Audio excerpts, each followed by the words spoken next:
Hi, it's me again. This is video number 4.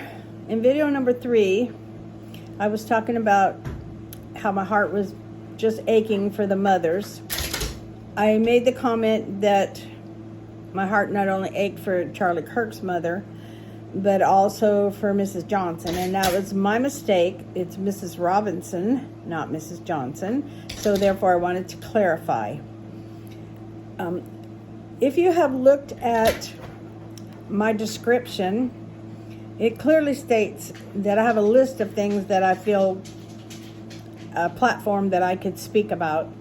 One of them being, and I alluded to this in video number 3, that my children march to a different drummer.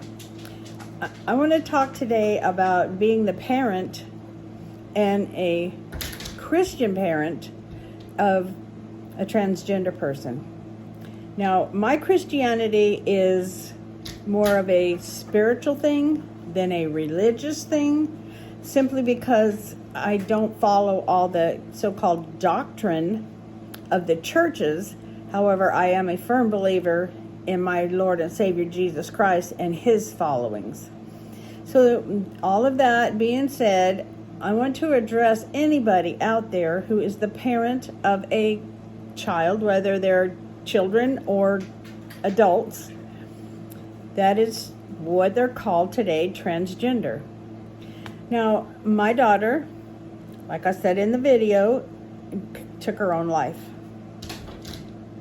Partly because of the fact that she was so unhappy in her own skin.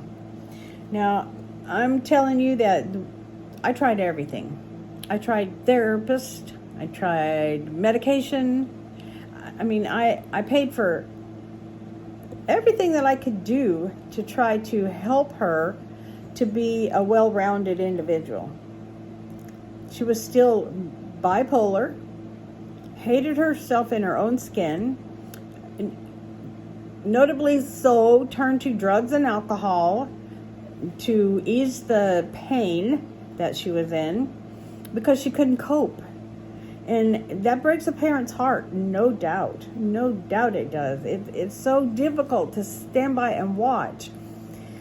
I knew from a very young age, I'm talking kindergarten, that my daughter was different. I knew this. School clothes shopping was a total nightmare. And my daughter was born in 1977, so back in those days, you didn't talk about this kind of stuff.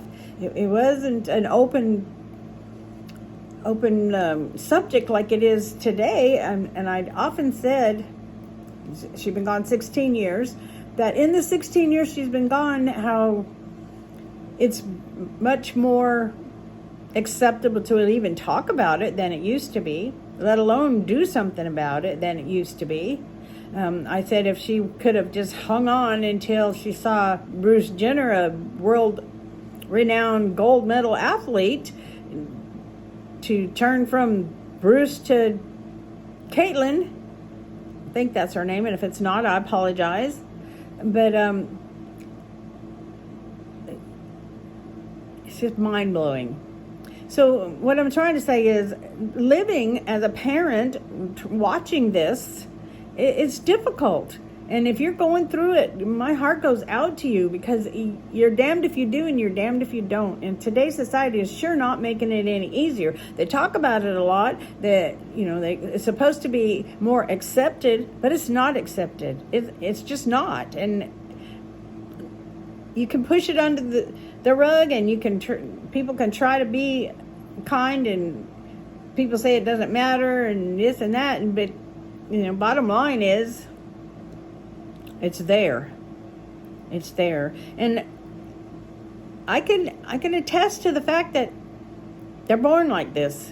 And they sure aren't raised that way. I can remember how my heart broke at birthdays and Christmas, watching her open her gifts. She didn't want Barbie dolls and makeup and dresses, and she wanted boys' toys. She would go straight to the boys' department when she would time to buy clothes. And she went straight to the boys' shoes department. And that girl had narrow feet. and boy shoes didn't fit her.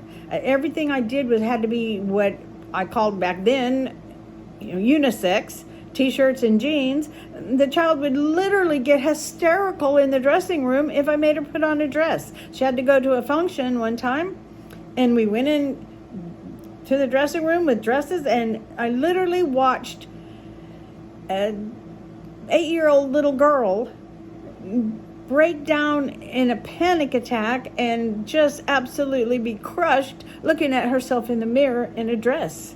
She hated it. And it was so obvious. So, I mean, as a parent, what do? You get the dress off them as quick as you can and you go on.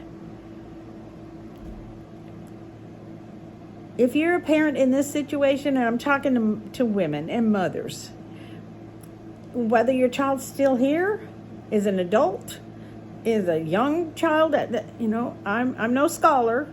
Again, I keep telling y'all I don't have any degrees in any of the subjects that I am well versed on. It's all called the School of Hard Knocks, and living through and doing and coping and praying and crying and just doing the best that any parent can do to try to make the children happy and safe and loved. Like I said in video number 3, you don't stop loving your kids. You don't stop loving your children, even when they're not doing right, even when they're not doing substances. And, my daughter was 3 days short of 32 years old when she took her own life.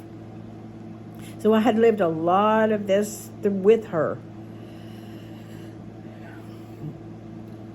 It's the most tragic, difficult, heartbreaking thing that a parent can go through, to watch your child be so unhappy for their whole life. From the time they're old enough to say, I don't want to wear that shirt, I want to wear this shirt, like I said, kindergarten age, to being just short of 32 years old.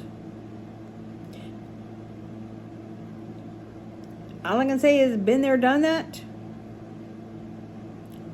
If you want to reach out to me, I'm here for you. And I understand. I understand where others don't understand. People have opinions, and they can talk about, oh, this is wrong, this is wrong, this is wrong. Excuse me. Until you've lived it, until you've seen the sadness on a child's face when they open a Barbie doll, when they don't want dolls. Like I said, I'm here. Remember this. I love you. I care about your feelings. You're never too old. Be blessed.